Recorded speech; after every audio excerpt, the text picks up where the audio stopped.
M. Mascotte. Il nous fait plaisir d'être ici aujourd'hui afin de répondre aux questions que vous aviez par rapport à vos états financiers, à votre nouvelle entreprise qui vient d'émerger dans la dernière année. Donc, sans plus tarder, je vous présente mon équipe de comptables professionnels agréés, Mme Mylan, M. Nabil et moi-même, Émilie.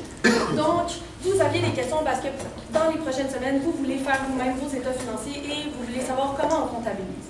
Donc, on va vous parler des meilleures méthodes comptables pour vous et par la suite, nous allons faire de brèves recommandations.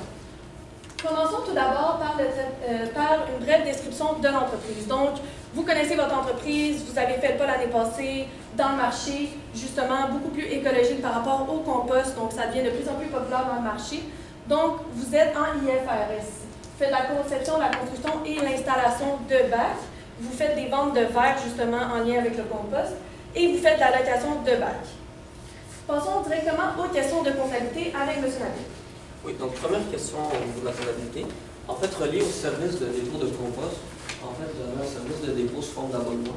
Présentement, vous avez un abonnement d'une durée de 3 ans. Comment est-ce qu'on passe la comptabilisation? En fait, ici, c'est qu'il y a 12 clients présentement qui ont souscrit pour un montant total de 400 $ étalé sur 3 ans.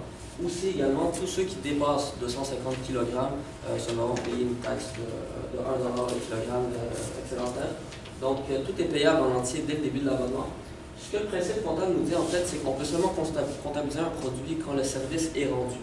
Donc, au niveau de la comptabilisation, qu'est-ce que vous devez faire, en fait, c'est que vous ne pouvez pas comptabiliser le plein montant directement, puisque ça doit être réparti sur 3 ans. Donc, pour l'exercice en cours, vous devez comptabiliser seulement le 1 tiers, qui correspond ici à 1 600 $. Et ensuite, le 2 tiers, c'est des produits constatés d'avance, donc c'est un passif. Par rapport au deuxième élément, en fait, par rapport aux projets en cours, comment est-ce qu'on comptabilise les projets en cours? Donc, présentement, vous en avez 10 qui sont à différents degrés d'achèvement. Au niveau de votre contrat, les modalités, comment ils fonctionnent, c'est que 50% du montant total est payable initialement, donc au jour 1, et la différence est payable à la livraison uniquement. Donc, présentement, vous avez pour 12 605 $ de montant total. Au niveau de la norme IFRS 15, qu'est-ce qu'elle nous dit? Elle dit que c'est possible de comptabiliser un produit selon le degré d'avancement des travaux. Donc ici, c'est possible de l'évaluer. Pourquoi? Puisqu'on connaît déjà le coût totaux réalisé à ce jour et on connaît aussi les coûts totaux estimatifs. Donc en fonction du prorata, on est capable d'évaluer justement le montant, le degré d'avancement effectif en ce moment.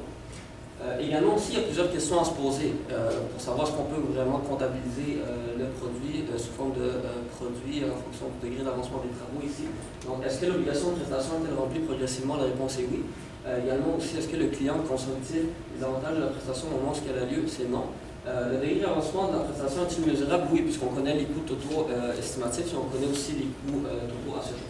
Donc la comptabilisation, comment elle doit se faire en fait, c'est vous avez, au lieu de comptabiliser le plein montant de 12 605, vous pouvez constater seulement 7 050 et la différence en fait de 5 555 qui est dans un compte pour travaux.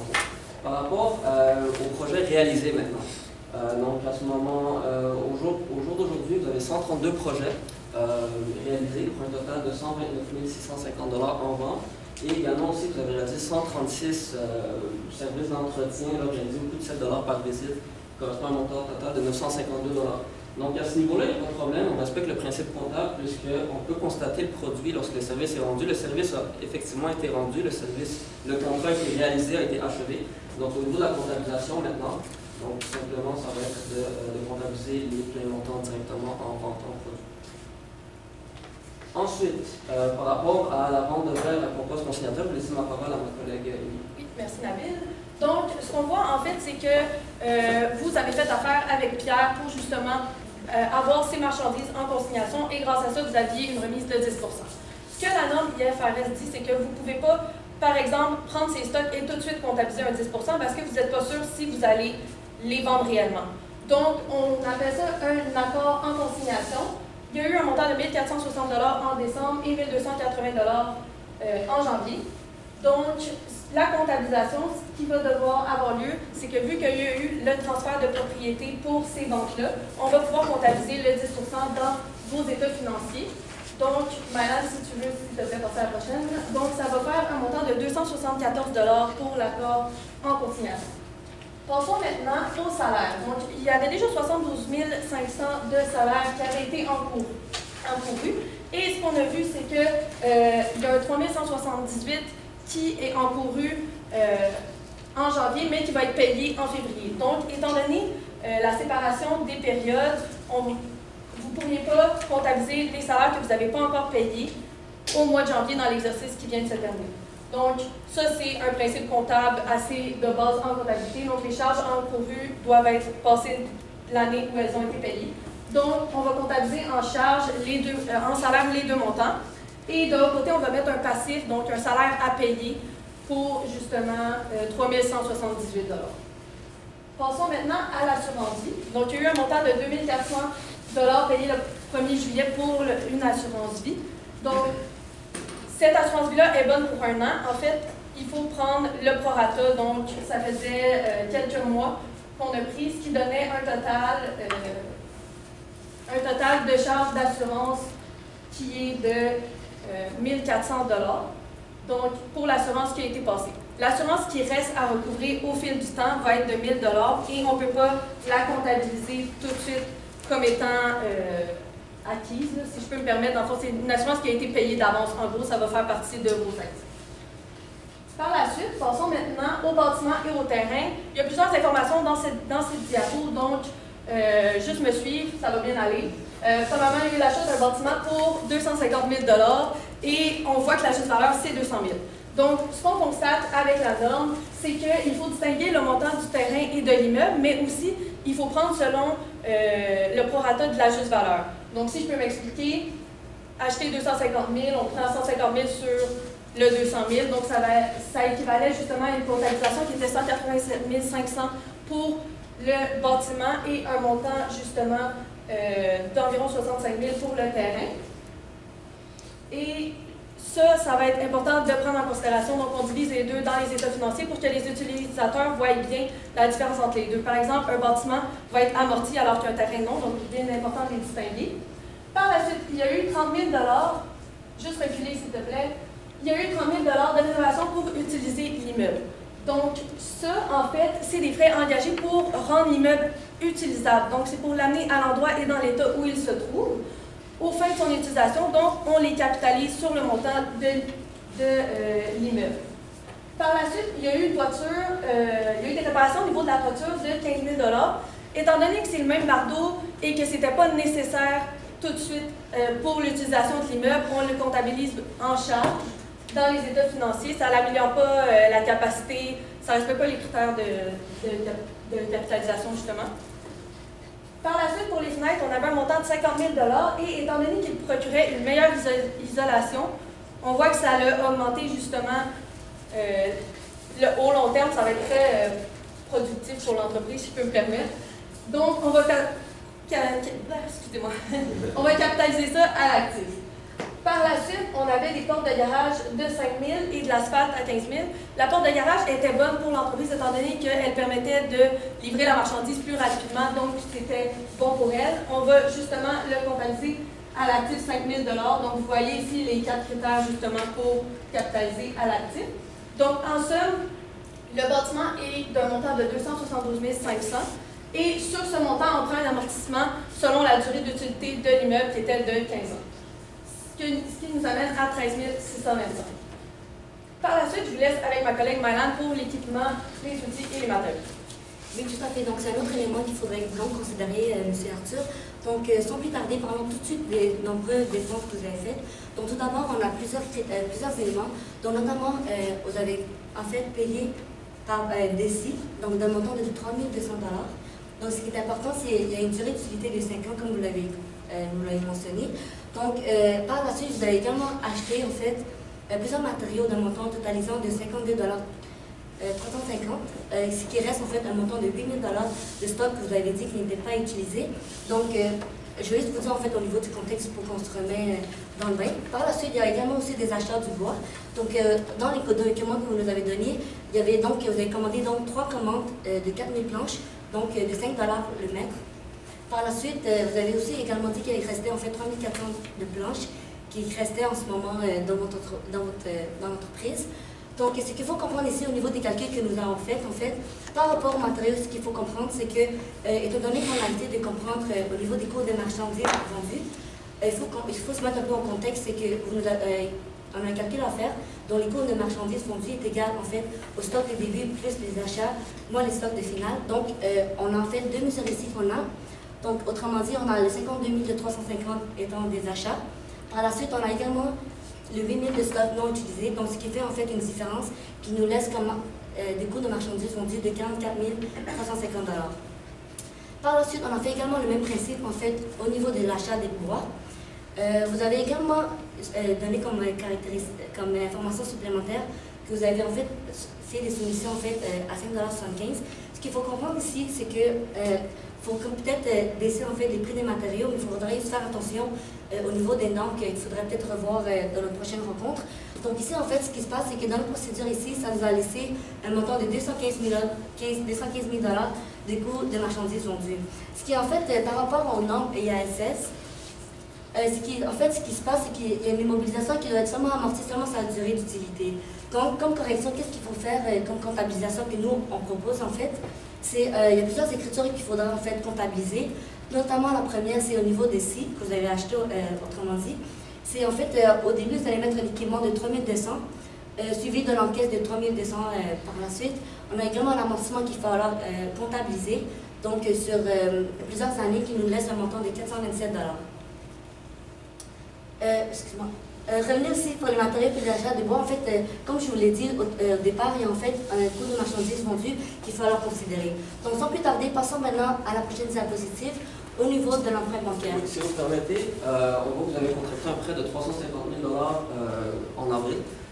La fin d'exercice pour vous est au 31 janvier. Donc il y a une période de 9 mois ici où il faut qu'on comptabilise une charge d'intérêt. Donc les causes du contrat, quelles sont-elles en fait? C'est un prêt de 350 000 à un taux annuel de 2,25 % payable le 10 de chaque mois. Donc au prorata sur 9 mois, on arrive à 6 563 $ en charge d'intérêt. Ne pas oublier qu'il y a un intérêt couru à payer entre le 10 janvier et le 31 janvier. On l'a estimé à peu près à 500 $. Donc ça aussi, c'est un élément qui va devoir être intégré dans l'exercice en cours en tant que charge ici, donc pour un total de 7 063 $. Donc pour les recommandations, ma collègue Malène va continuer. Oui, tout à fait, merci beaucoup Nabil. Donc parlons maintenant du site de web. Comme vous l'avez dit, M. Arthur, vous avez dit que vous avez fait affaire avec votre meilleur ami pour mettre en place un site web en fait pour mettre en place des photos en fait au niveau de vos réalisations. Donc selon notre expertise et notre expérience au niveau de notre cabinet, on a donc conclu en fait que ça serait en fait intéressant même, voire une valeur ajoutée de mettre en place ce système, ce site web, parce qu'il y a plusieurs avantages en fait. Citons-les un par un. Donc tout d'abord, ça permet en fait de synthétiser l'info de manière plus efficace, efficiente et économique. Donc vous allez en fait, pouvoir en fait, autrement dit, permettre aux clients de pouvoir voir la distinction des prix, donc d'avoir une meilleure information au niveau de tout ce que vous allez dévoiler. Par la suite, il y a également un rabais amical. Donc, étant donné que vous avez fait un contrat amical avec votre meilleur ami, il y a une réduction au niveau de 975 $. Donc, c'est quand même un élément fort à considérer dans le processus de décision. Par la suite, pour finir, en fait, c'est justement un contrat d'1 an. Donc, ce sont des éléments en fait, qu'il faudrait aussi considérer. En fait, passons maintenant aux contre-recommandations. C'est le dernier élément de notre rencontre aujourd'hui. Si vous le voulez bien, M. Arthur, on a plusieurs recommandations qu'on aimerait vous proposer. Tout d'abord, commencer avec le premier, c'est-à-dire au niveau de l'impôt. En fait, qu'est-ce qui est important à faire? En fait, plutôt à comprendre, plutôt. Pour l'impôt, pour enchérir, en fait, on a besoin d'informations additionnelles pour pouvoir effectivement avoir toutes les informations nécessaires pour dresser vos états financiers. Et à partir de là, on va être en mesure de calculer l'impôt à payer s'il y a lieu. Ensuite, par rapport au NCCF, présentement, vous avez demandé d'analyser, de répondre à vos questions en fonction du référentiel IFRS. Par contre, puisque vous n'êtes pas une entreprise en bourse, vous êtes une entreprise à capital fermé, je ne sais pas si vous êtes au courant qu'il y a un autre référentiel qu'on utilise qui s'appelle NCCF. Il y a des différences entre l'IFRS et NCCF, notamment le fait qu'il y a un peu moins de divulgation financière, il y a un peu moins de travail à faire de coûts, donc ça pourrait potentiellement être une bonne option à considérer lors de futures conversations. Par rapport à la boutique en ligne, ma collègue Maëlène, vous voulez ajouter? Oui, exactement, tout à fait. Donc, les boutiques en ligne, comme je vous l'ai dit tout à l'heure, on va peut-être un peu répéter de manière sommairement. Pour que ce soit plus compréhensif pour vous. Donc, autrement dit, la boutique en ligne avec votre meilleur ami, ce serait donc une recommandation que nous sollicitons donc de refaire l'an prochain, donc de continuer tout le temps avec cette mise en place. Par la suite, avec les années financières, en fait, M. Arthur, vous nous avez demandé comme question, vous avez cherché en fait à comprendre un peu davantage au niveau de votre fin d'année d'exercice. Donc, en fait, ce qui est différent des autres, c'est que, par exemple, les autres, par exemple, ils vont finir un fin d'exercice le 31 décembre, alors que dans votre cas, c'est différent. Vous avez, par rapport au document au niveau du gouvernement, ça a été écrit comme 31 janvier. Nous, ce qu'on vous dit, c'est qu'il n'y a pas nécessairement de problème, en fait. C'est plus au niveau de la date. Donc, ça serait en fait un mois davantage. Tout ce qui est important à comprendre, c'est qu'il faut que ce soit pour une période de 12 mois. Donc, étant donné que vous êtes une société en bourse, il n'y a pas nécessairement, vous avez en fait le luxe d'avoir le choix de choisir en fait votre fin d'exercice. Juste pour enchérir, en fait, l'entreprise en bourse est une société par action, donc vous avez la liberté, vous avez le luxe de choisir votre date de fin d'exercice. En espérant que ça réponde bien à votre question. Nous sommes prêts pour les questions. En fait, pour continuer, donc allons sommairement, allons faire un bref aperçu de ce qu'on a vu. Donc, il y a beaucoup d'éléments comptables qui sont à améliorer dans l'entreprise. Améliorer, je veux dire, à mettre en place, étant donné que c'est la première année financière. Donc, je sais que vous voulez aller chercher un emprunt bancaire au niveau de la banque et qu'il y a certains ratios à respecter, d'où pourquoi il faut absolument mettre en place des bons états financiers solides, justement, pour que la banque voit que vous êtes prêt, même si ce n'est pas obligatoire. C'est aussi, au niveau légal, très important. De plus, on voit que les modifications, les recommandations par rapport à la boutique en ligne et autres sont très importantes à prendre en considération. Il y a aussi la possibilité, votre question par rapport aux impôts. Donc, en fait, les impôts, c'est sûr qu'il va falloir les prendre en considération. Là, c'est sûr que vous n'allez pas vous en sauver, malheureusement.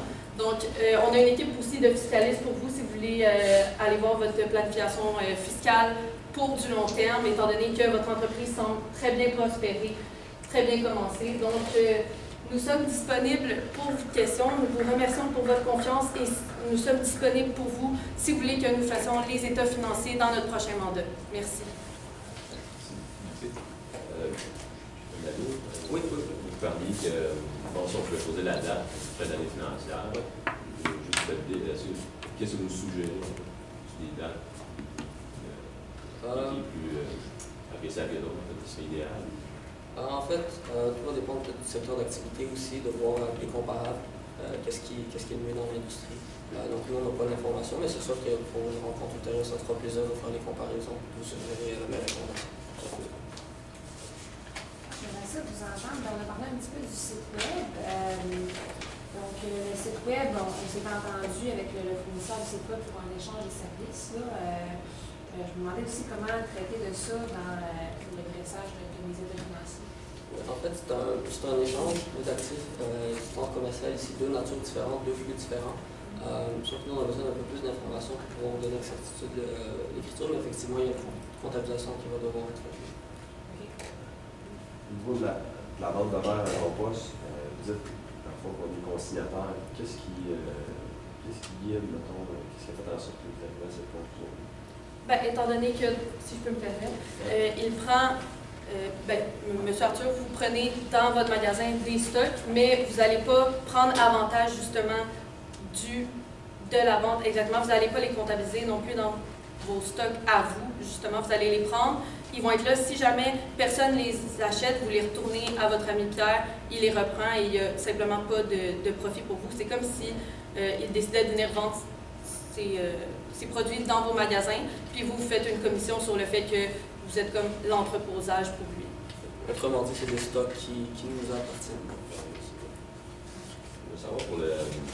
Tu sais, quand on comptabilise sur l'avancement du travail, est-ce que vous fiez plus aux heures, mettons, faites et heures estimées, ou au coût? Selon les informations que vous nous avez données, c'était beaucoup par rapport au coût, étant donné qu'on pouvait rapidement constater, par exemple, le premier, on avait 90% d'avancement. Donc, c'était quand même assez rapide en un clin d'œil de voir, étant donné que vous êtes capable de déterminer les coûts estimatifs du projet. Moi, je me demandais au niveau du service de dépôt de compost, vous mentionniez que vous comptez le revenu de façon égale sur toute la durée. Je me demandais, Est-ce qu'il y a une particularité au niveau de la comptabilisation, la portion entretien qui se fait une fois que l'esclaviste est arrivé? En fait, en fonction des données que vous avez données, des informations que vous avez données, la seule information qu'on a, en fait, je pense que c'est 7 $ par visite. Donc, mis à part ça, on n'a pas d'autres informations. Donc, sur cette base-là, en fait, à chaque visite qui se fait, on considère comme une comptabilisation d'un produit. En fait. Si je peux me permettre, si c'est un entretien qui n'est pas, par exemple, dans le sens c'est pas normal, plus comme une garantie, ben à ce moment-là, ça va être un autre traitement comptable, étant donné que c'est comme un entretien qui n'était pas prévu. Mais là, dans le cas, c'est vraiment comme une activité qui est courante, qui est normale, donc vraiment comme un revenu. Et naturellement aussi de comptabiliser ce revenu dans l'exercice en question l'exercice concerné. Donc, par rapport à votre question, cette allusion à l'amendement sur 3 ans, donc vraiment de s'assurer de respecter le principe d'indépendance de l'exercice et de comptabiliser le revenu dans le bon exercice. Si je comprends bien ce que vous dites, donc l'entretien, je le comptabiliserai sur les trois exercices. Non, dépendamment de l'exercice concerné. Donc, puisque ce n'est pas des revenus, si on veut, qui sont récurrents, peut-être que ça va arriver 1 fois ou 2 fois au courant de 3 ans pour la personne concernée. Donc, de s'assurer vraiment de comptabiliser ce $là, ce revenu-là dans le bon exercice, tout simplement. Le service est rendu, on comptabilise le produit. Il y a une minute de question. Moi, dans le fond, je ne prends pas de salaire, parce que je devrais prendre un salaire ou je verser des dividendes. Dans les 2 cas, que c'est pas les pour ou les contre. Qu'est-ce que vous suggérez? Est-ce que tu dans le fond, les salaires, c'est sûr que ça va être dans le fond, comme, vous allez être traité comme un employé, alors que des dividendes, c'est vraiment une part des bénéfices de l'entreprise. Donc, c'est sûr que ça va, je vous dirais, d'attendre présentement, là, étant donné que votre entreprise, ça ne veut pas nécessairement dire qu'elle fait des profits. Pour les salaires, ça va tout de suite, toutes les déductions à la source vont être faites, donc c'est très simple dans un sens. Donc. Puis aussi, c'est sûr que si on essaie de voir à très long terme, on vise le succès à très long terme, surtout en phase de démarrage. Donc l'idée peut-être c'est vraiment d'essayer de garder les excédents pour les réinvestir, pour les remettre dans l'entreprise, pour la faire croître et pour générer le maximum de bénéfices dans le futur. Donc on vous encourage à aller en ce sens. Le traitement fiscal de l'assurance vie, vous avez parlé sur le plan comptable. Au niveau fiscal, l'assurance vie, comment vous... Ça fait 5 minutes. Si vous voulez,